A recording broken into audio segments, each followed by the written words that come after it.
Hey Chris, sorry, man. I got locked out of my own Zoom. I had to, I Oh had, wow. I had, Listen. I had to re-enter the number. Okay, it's fine. Yeah. How are you, sir? I'm good. How are you? I'm doing well. I'm doing well. I can't complain.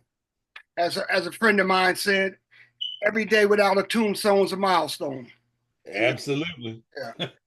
All right, let me just introduce the program to people, and then we'll get started. Okay. Welcome to the Eruption of Possible. I am your host, Dr. Kevin Abdul Rahman. We are here to introduce a narrative that is rare and that you may have never heard of or discussed.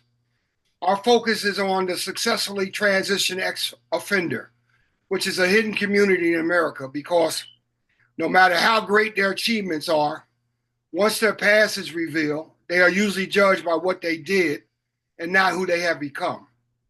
We would like to create a new narrative that illustrates these people as fathers and mothers, as breadwinners, as citizens, as people who make the most of their second chance, and mostly as former practitioners of crime and violence who have discarded their criminal past to become a vital part of defining how we address the problems of crime and gun violence. Now, I'm going to quickly throw some numbers at you. The Bureau of Justice estimates that more than 600,000 people are released from state and federal prisons in the United States each year. Additionally, about 9 million people are released from local and county jails annually.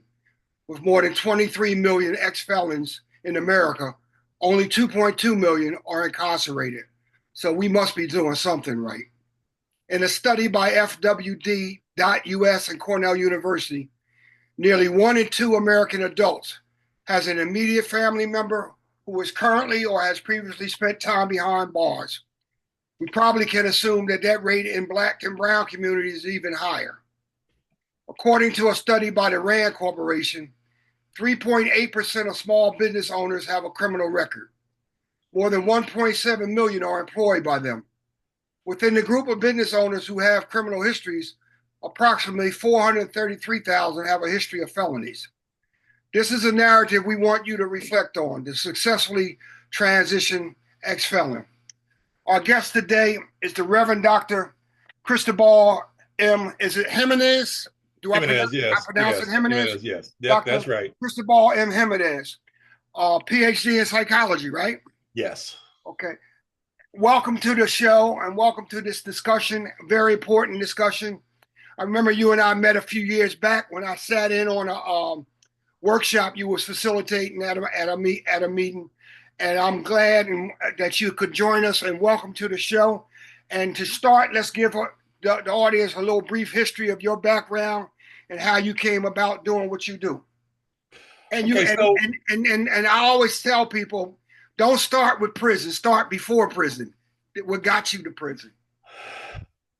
I'm actually kind of, in a smaller portion of of our community where it started young for me, Right. and then there was several interventions before finally actually going to prison and then coming home on reentry. But so I'm a kid who grew up in the projects of Southeast DC. I'm from the Anacostia section of DC. I come from two immigrant parents. My father's Puerto Rican and Dominican. My mother is from Iran. You know, Your there mother's from was where? Iran, Okay. Mhm. and so there was it was a mixed relationship in the late 50s and early 60s, and that probably wasn't well accepted by either one of their families. Or the um community. yeah, by the community in general. Yeah. And it didn't help their relationship. So my sisters came out dark-eyed, olive complected, and then I came out like this. Right, right, right. And so that caused some tension in my parents' message, because my father actually thought that my mom was cheating on him. Right. So he ended up leaving when I was 3 years old because he really firmly believed that. And then so he wasn't in my life from three until I was about 16. Um, and then he met me literally in child support court with my mom. Mm-hmm. And then he looked at me in the face and realized that if you took my dad and lightened him up considerably, you get me. We look just alike. We're Right, just Right. different complexions. So I guess that was the thing that was kind of like, well, I guess you do, belong to me. But me, I'm like, at that point, I'm, a smart ass 16-year-old. And I'm like, Right. well, you've been calling my mom a hoe for 13 years, thinking she cheated on you. So I don't really Right. want anything to do with you. Right. Right. Um, Add that to, so already kind of an angry kid, add that to the fact that I was too smart for my own good. I graduated high school a year early. Right. Um, but we didn't have the money for me to go to college. I wasn't old enough to work at that time. So I basically was running around the neighborhood getting in trouble, involved with gangs and, Right. doing what we do. Right. Got in some trouble and, got in front of a judge who basically I was one of the last ones where they said you can go to jail or you can go in the Marines. And so at that point we wasn't, it was the late 70s. We wasn't involved in Vietnam anymore. I'm like, I go in the Marines. I ain't going to jail. Right. Right. And for a long time they straightened me out, but I already had a drinking and a drug problem when I went in. And at that time things were kind of compounded. In some ways it gave me a lot of discipline, and it gave me a career field, and gave me some things to look forward to, and I was accepted in ways that I had never been accepted before. Right. But at the same time, back then you could have 2 beers in the mess hall at lunch. And we had a sergeant major, and when I was stationed in Germany, that was pretty much like, if enough of us weren't throwing up on the Monday morning run, they weren't working us hard enough because we weren't drinking hard enough on the weekends. Right. That did not help a kid like me. So that kind of progressed. Then towards the end of my career, I got into a really bad car accident where a truck ran over my car, ran a red light, ran over my car, forced the steering column down into my lap. So I had to have a knee replacement, a hip replacement, a pelvic reconstruction, and a spinal stabilization. So it ended my military career. And while they thought I would never walk again, and now I walk just fine, but I was basically on painkillers for 18 months inside the hospital and in the rehab. And so people don't realize how a lot of people got started on narcotics that way. The perception is you're in the streets, everybody's dealing drugs. But there's a lot of people that innocently, and I'll say innocently, got addicted because of bad pain management. Right.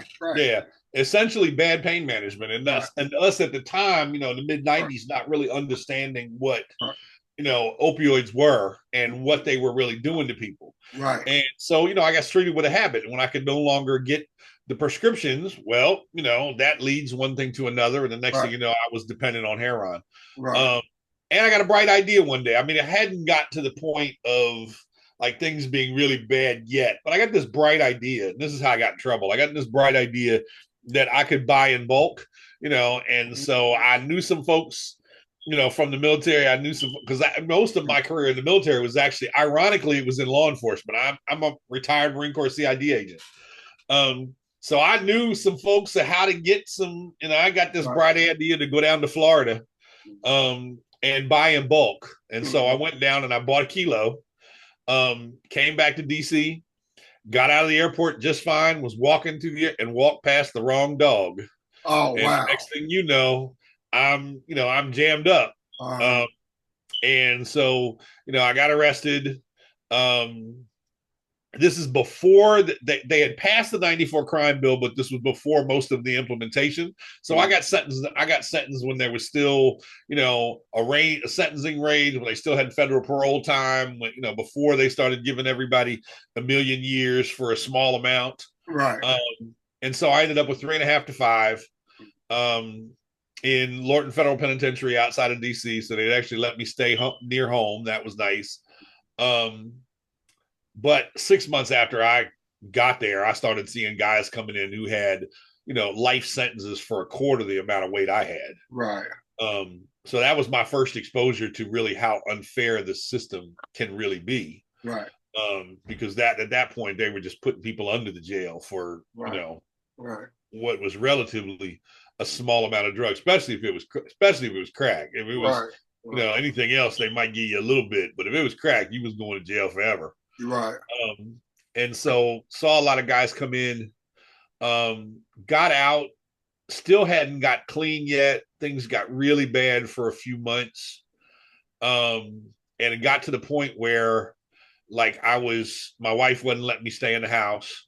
My kids were pretty embarrassed because I had gotten down to like 125 So pounds. basically, what you're Yeah, saying, you hit rock bottom. hit rock bottom. And then 6 months later, I got clean in January of '95. 6 months later, I lost my only son to an act of gun violence. Gang initiation gone wrong. Um, and I'm here. I am. I've seen the system now from three different sides. I've seen it as a Right. law enforcement officer. I've seen it in the system as a defendant. Now I'm seeing it as a victim. Right. And none of those are good places to be. Yeah. You How know, about that? Yeah. I mean, none of it were good places to be. You see again the total racism in the system because here I'm a Latino and of Middle Eastern descent, married to a black woman. So when my son got killed, the cops investigating his murder were talking about, hey, this is one less monkey on the street. Basically, Right. is exactly what they said. Um, and so we go through the process of the trial and everything. And even as a formerly incarcerated person, I'm gonna be honest, I was angry. I wanted blood. You killed my son. Right. I You know. understand that. So I'm walking around, but by then I gotten in church, I'd gotten saved. My life was changing. I'd gotten clean.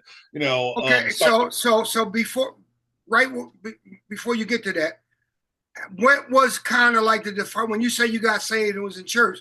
What was the kind of defining moment for you that made you make that redirect? It was three of them, and I'll go through them real quick. The first one is about a few months before I got clean. It was in the summertime of '94. I'm walking down the street, and my kid walks past me with her friends, mm-hmm. and one of my daughters walked past, and one of her friends said, "Ain't that your pop?"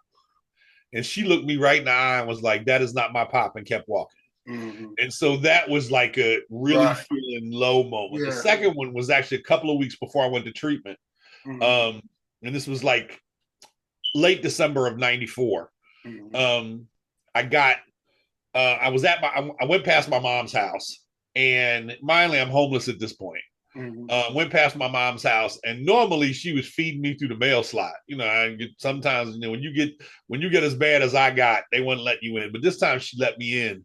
Mm-hmm. And so I'm eating, and she keeps looking at me, and she's looking into the dining room, and she's looking at me. And people in recovery, we a little paranoid, right? When we still out there, we a little paranoid. Mm-hmm. And I did the one thing I probably I've never done, I haven't done it since, was I looked at her, I was like, what the hell are you looking at? And then I ducked because you don't cuss in my mother's house.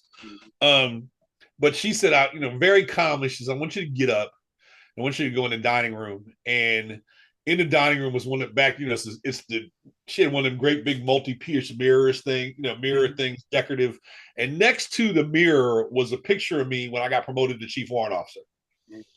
Mm-hmm. In my dress blues at like 225 pounds at that point. Mm-hmm. I'm a combat vet, so I had the ribbons up over the shoulder and all that stuff, right? And then so she's like, I want you to look at the picture, and then I want you to look in that mirror, and you tell me what's wrong. Right. And I think that was the first time at that point I really looked at what I'd become, mm-hmm. from looking at who I'd been to who I was now. Right. And that was probably, and then a couple of weeks later, it's, I don't know if you remember the blizzard of '95. I don't know how bad it was here in Philly, but DC, we had like 3 feet of snow on the ground. Mm-hmm. And I'm literally walking around.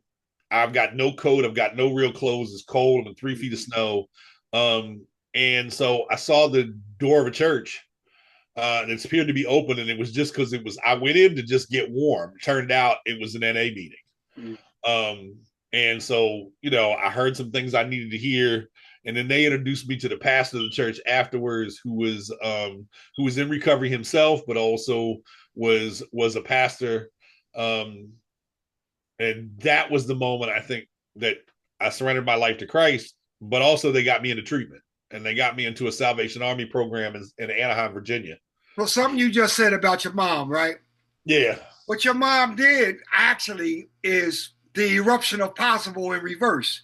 Mm-hmm. We actually, absolutely. What my motivation is that, and we talked about that, and I talked about in introduction, because you're judged by your past so much, right? Mm-hmm. And no one ever looks at you now. Your mom did it in reverse. Yeah. Instead of looking at you, your past was a positive image. Mm-hmm. She made you look at that past and then look at your present. Yeah. And what we're trying to, it's the same thing though, because what we're trying to do is we're trying to get you to look at your past and now look at your present. You know, I mean, in the same respect, but the thing is, you evolved. And she just did it. She just did the whole evolution thing in reverse. And I call it absolutely. And she kind of kick-started you. Yeah, I tell people it was literally the kick in the behind that I needed. Right. You know, and then so things progressively for me got better. You know, I mean, I got at the same time while I'm getting myself together is right after that is when my son got killed. Right. And so I'm struggling to stay clean, but I had a lot of support. Mm-hmm. And I'm also in the program and I'm going to church and I'm doing all of these things. But I was mad. I'm gonna be honest, I was mad. More than anything else, I was angry. Let me ask you a question. Yeah. You just said something about support, right? Mm-hmm.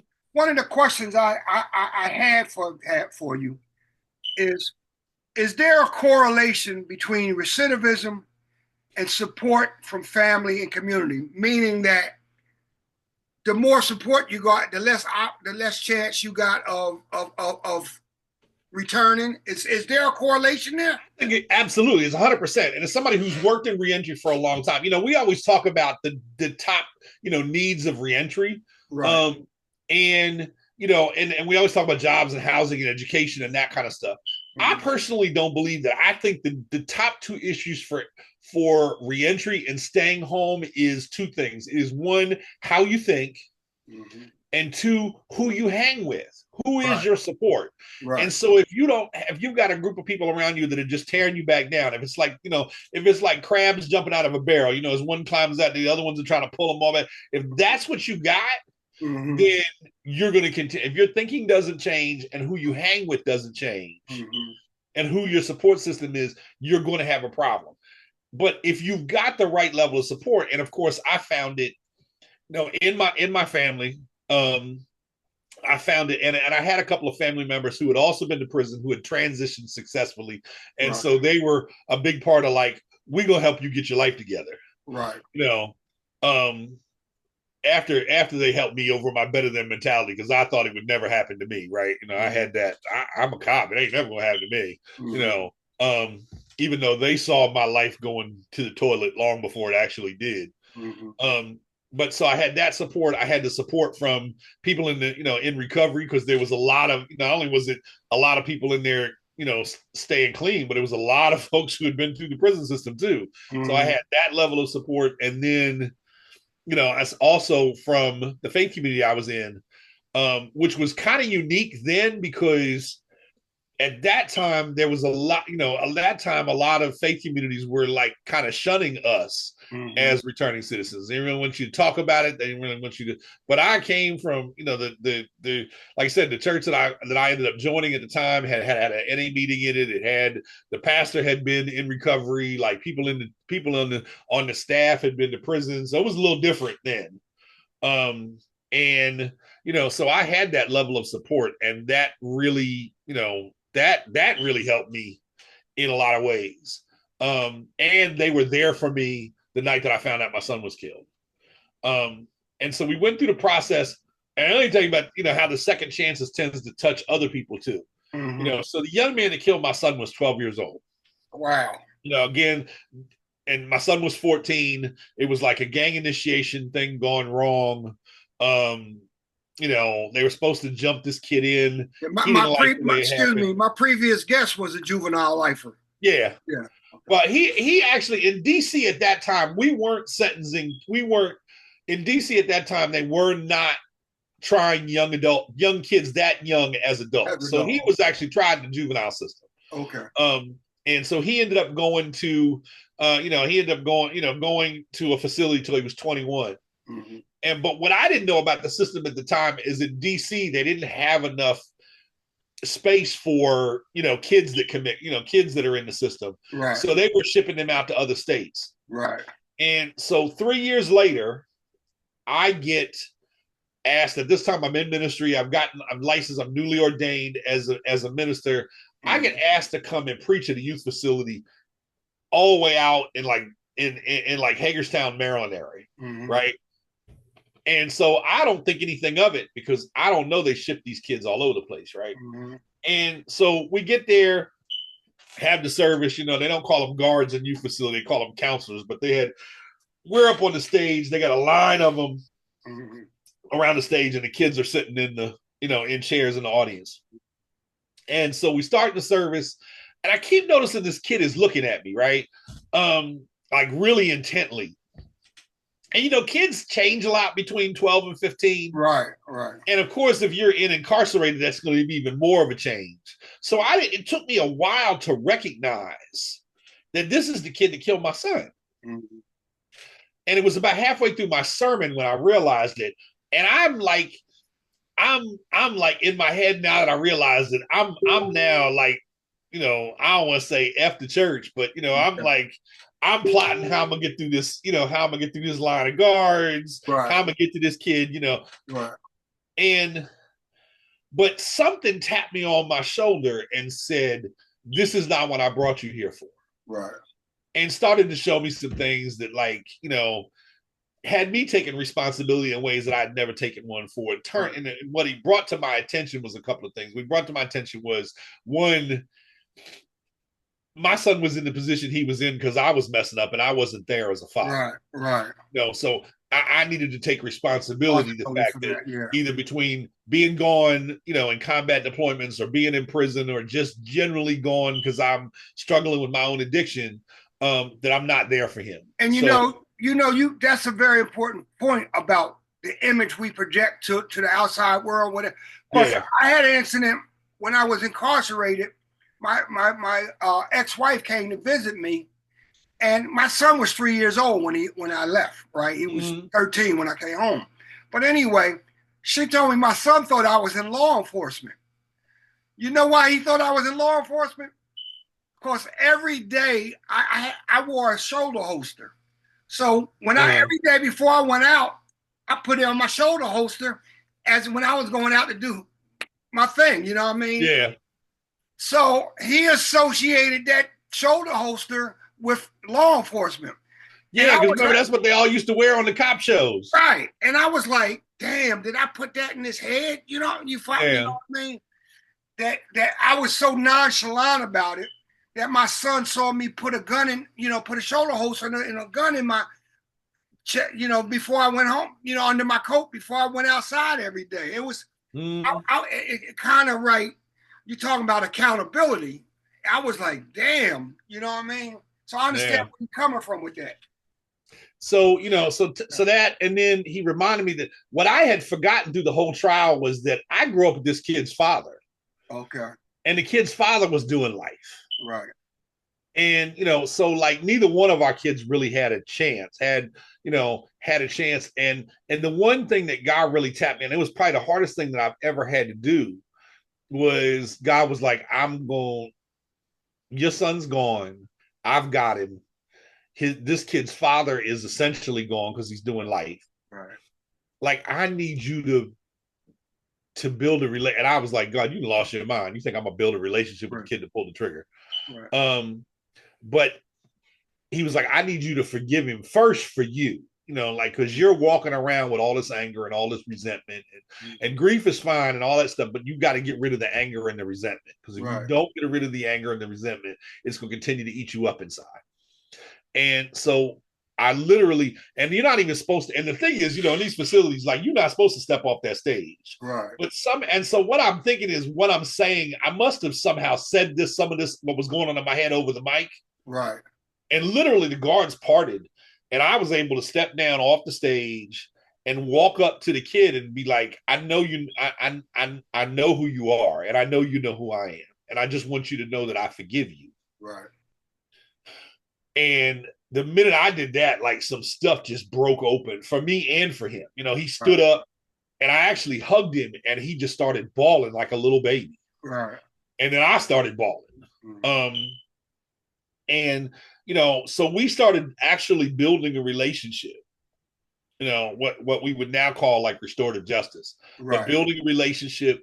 And he was able to take accountability, I was able to take accountability, we were able to go through a forgiveness process. And so he started making some changes. He went from being sort of the kid wilding out in this facility to taking advantage of what they had to offer, what little they have in those facilities. We had more that you remember. We had more then than we have now. Right. But taking advantage of some of those and his life started changing. Yeah. And he got out at 21.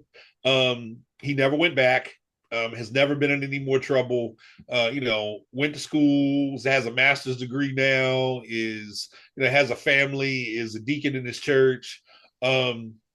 And is working out in LA right now, actually for Humble, getting kids out of gangs. Mm-hmm. So like he's doing the work, himself. So to me, and he's also probably a vital part of my second chance story, because I don't know what would have happened had I not got rid of that anger and that resentment. I'm not saying that I don't miss my son, that I don't still grieve, that I still go through stuff, around his birthday or around the time that he passed. I've been going through that for 30 years, and it was really rough the year he would have turned 40.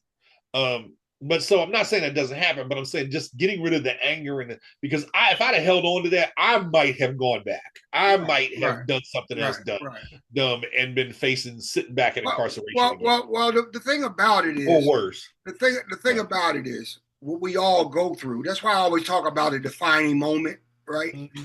It's because the growth process is an evolution. We're evolving. And one of the things you spoke about earlier that brought this to my mind. Here in America, we are taught to value your material worth. Mm-hmm. Our material worth becomes our self-worth. But what that does is that keep us from finding our humanity. And yes, it does. It keeps us from dealing with our human potential and our human worth. And this process of us evolving out of that you can't have criminal behavior without criminal thinking. So people have to understand, we have to evolve. And the reason why I say that, I talked about me going out the shoulder holster, and I was wearing a shoulder holster like part of my work uniform, right? That's criminal thought. That's not just criminal behavior. You have to think you're a gangster to act like a gangster. You know what I mean? Yeah.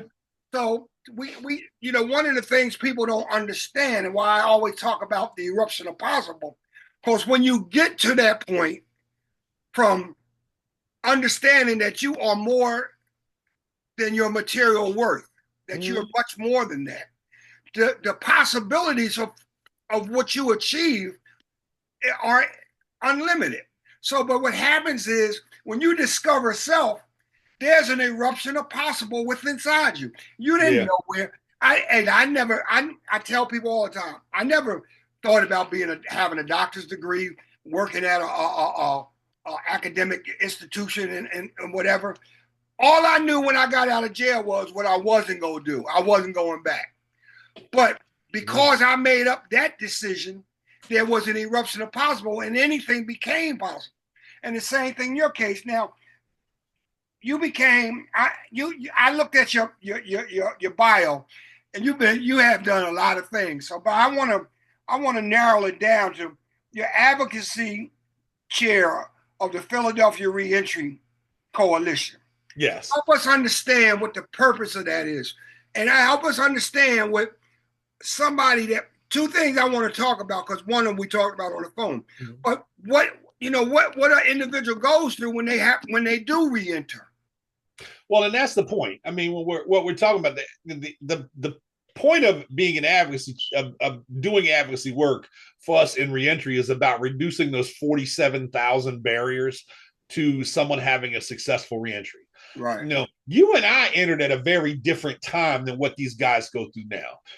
I mean, I know you remember when we first came home, like the job application said things like, "Have you been convicted of a felony in the last 7 years?" The Right. housing application said the same thing. The Right. education application said the same thing. Right. You know, so it didn't take long after coming home because it didn't ask you when you didn't just been released. It said when you were convicted. You know, so a lot of us, if we came home, 5 years later, wasn't long till you got to 7, and you could say no on that application. Right. Then 9/11 happened. And in 2003, the Patriot Act happened. Right. And so that really changed the landscape because one of the things they did in the Patriot Act was they allowed private organizations to go back more than 7 years on a background check. Remember, this is why I always said 7 years because they couldn't go back any further than that. Then all of a sudden they could go back 10 and then they could go back forever.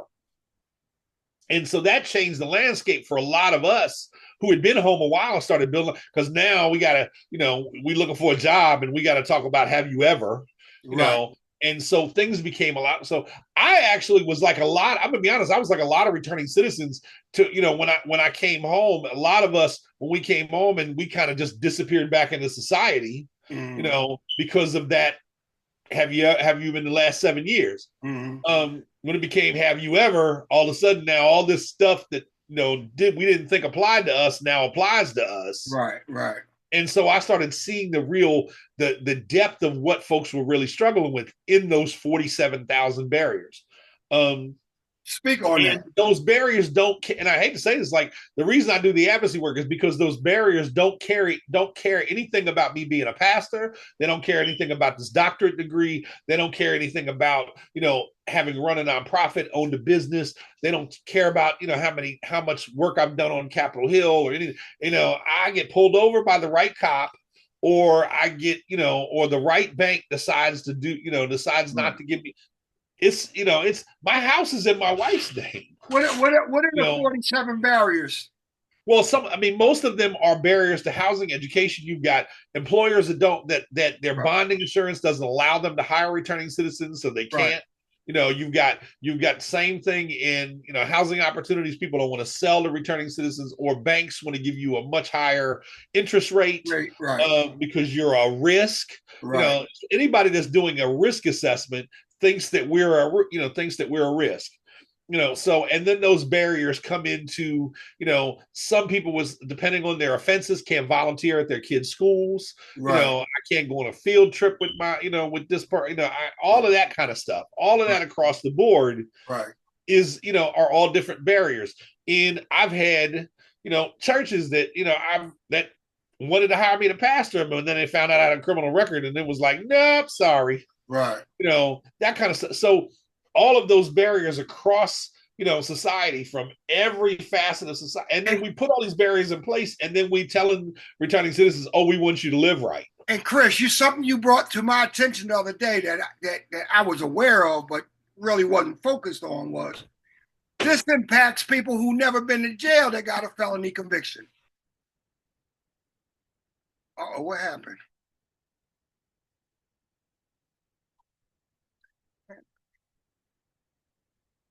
Chris, I lost you.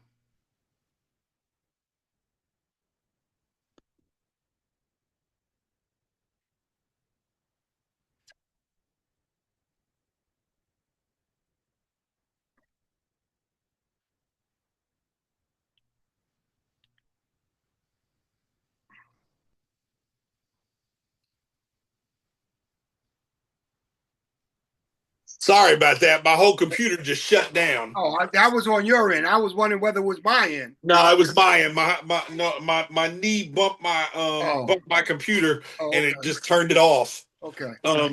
So exactly. So you don't have to be in jail. All you have to do is have a conviction. And sometimes, especially in PA, because we don't have what's called automatic expungement like a lot of other states. All you got to do is be charged with something, and it can have a lot of negative impacts on your life, even if you were never convicted. Because we don't have automatic expungement. Probably the most egregious case of that was, I don't know if you remember the Lex Street massacre back in the early 2000s? Vaguely. Yeah, so it was somebody went in and shot up 7 people, in a in a drug house in Uh, Mill Creek, in the Mill Creek section of uh, Philly, which is in West Philly. They originally stopped these four guys who didn't even know each other. Like they didn't stop them together. They didn't even know each other. Four young men, um, who were originally charged with it. They didn't really have any connection to it. In fact, so much that the FBI found out who really did it on a wiretap. And this is one of the infamous Roger King, Lynn Abraham prosecutions, where the FBI says to the Philadelphia DA's office and to the cops investigating, like, we know who did it. They're not. It's not them. And they went forward with the prosecution anyway. mm.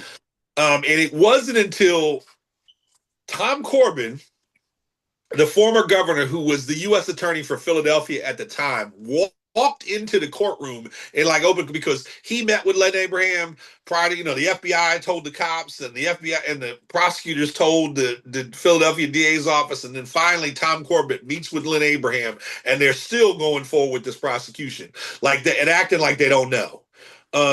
And this was the one that got Roger King disbarred. And why he quit the DA, why he had to quit the DA's office. Yeah. Because he walked in, they walk in, and Tom Corbett comes into the courtroom and is like, "I'm sorry, Your Honor, but we have information that we have presented to the prosecution that we know these four young men didn't do this and all, but they sat in jail for like 2 years. They ended up getting out. They ended up suing the city. And one of the terms and condition was the city was supposed to expunge their records. Right. And they didn't. So these guys are walking around for years, for like 18 years, with 7 counts of first-degree murder on their record that they were never convicted of. And if you have drunk driving or certain things. That's what happened to one of them. He caught a drunk driving case, right. A DUI. He caught a DUI case. And he was being supervised by adult probation and parole like he was a violent felon.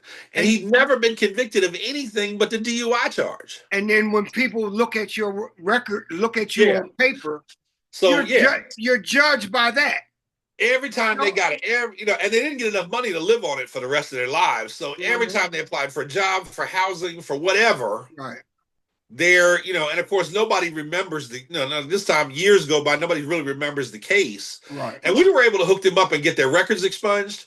But the bottom line is it should have never happened. And so that in itself, that's another just egregious case of you walking around being treated like a murderer for 18 years after your charges are dropped. But because they're still on your record, that's how everybody treats you. It's just ridiculous. So you don't even have to be convicted for this to have a minimum. All you do is be charged. And you and I both know how prosecutors do this. They charge with everything, see what sticks or see what you'll take a plea to. Chris, we got about 2 minutes left, right? So help people understand how they can change their perspective, because again, we don't. First of all, this whole recidivism thing, right? Mm-hmm. The longer we looked at data not too long ago where if you go 18 months to 3 years without, it's very likely that you'll